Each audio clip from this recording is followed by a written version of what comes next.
Hi, I'm Aubrey, and I'm back with Vlog Discussion 4, so let's get right into it.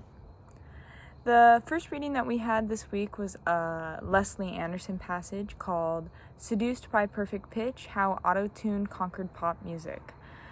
This passage is exactly how it sounds. It critiques the issues of auto-tune and how it has changed the music that's being created today. The author starts by talking about Kesha, an artist who was really big in the early 2010s time, and she used auto-tune heavily in her music. Then Anderson quickly transitions into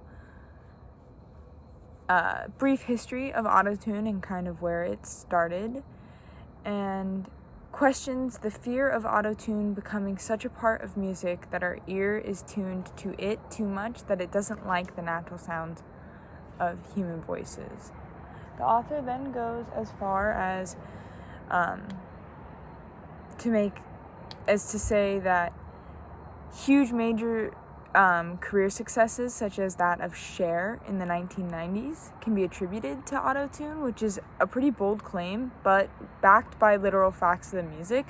She references the song Believe, which I literally listened to after reading this passage, and you can hear the auto-tune and you can understand kind of why the success of that song is attributed to auto-tune, because it's kind of the first that we see of that heavily, or it's during a time where autotune was just coming forward into music.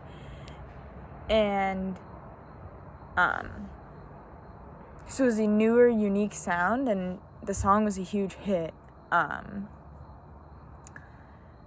So yeah, Cher used it in her 90s music. It was a hit, and since then the natural sound has blown up and been recreated by other artists, hundreds of times since then.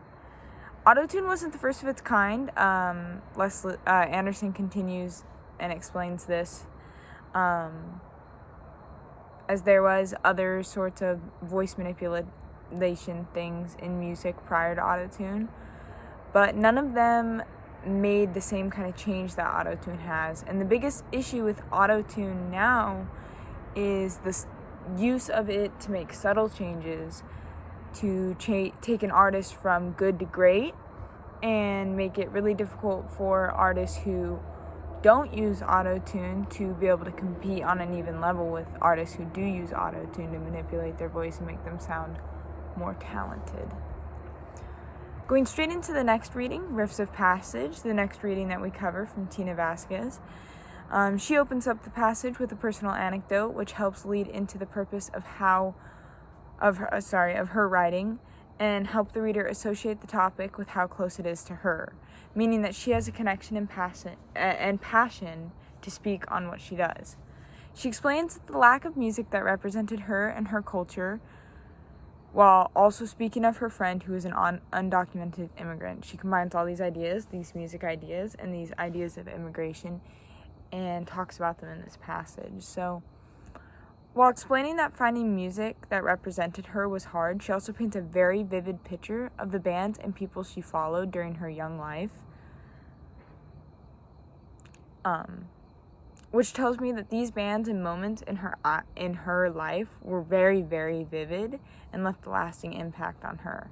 She slowly moves away from the personal memories of these bands and into what their members advocated for. She delves into the backgrounds of the singers and the band members as activists for feminine and other similar causes, and she slowly turns the passage into a discussion on the fear of immigration and what it means to immigrate to America.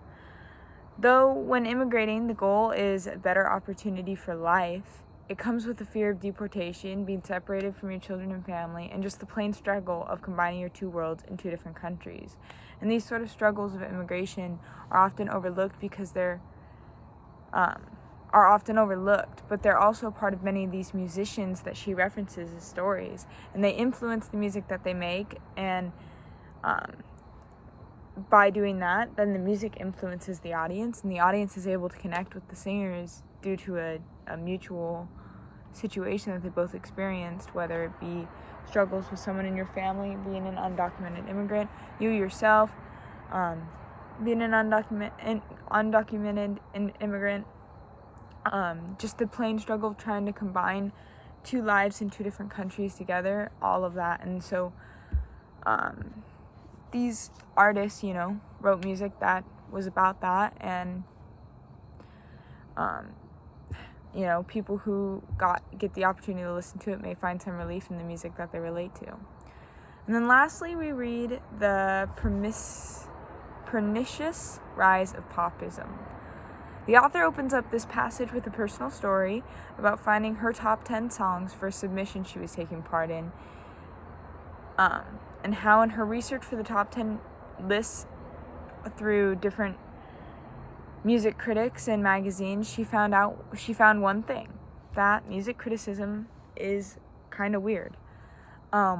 In recent years, the critics and columns in renowned music magazines have begun praising pop music that had once been ridiculed. It's what's popular, and instead of most common columns and critics calling out pop music for its formulaic sounds and basic lyrics, many magazines have turned to praising it and told people who disagree that they are out of touch with modern music. The author questions this turn, pulling away from this praise.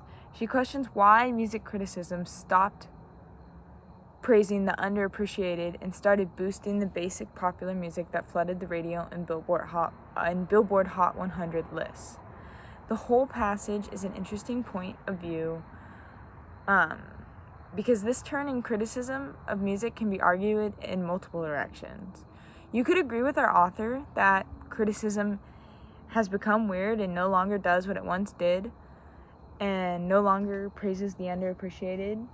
But you could also argue that popular music, because pop music is what's popular, is popular for a reason, and because of this deserves praise. And a successful critic is going to talk on what is popular and notable, because that's what makes sense to talk about. Talking about something that no one else knows about or agrees about eventually can be more detrimental than successful. And on top of that, there's a reason why pop music has rose so much, especially in the last 20 years. And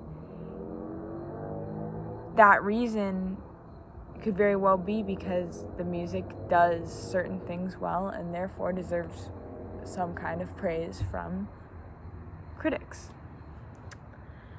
All of that being said, that is it for this week's vlog. Thank you so much for watching, and I'll be back soon with vlog number 5. Thanks. Bye.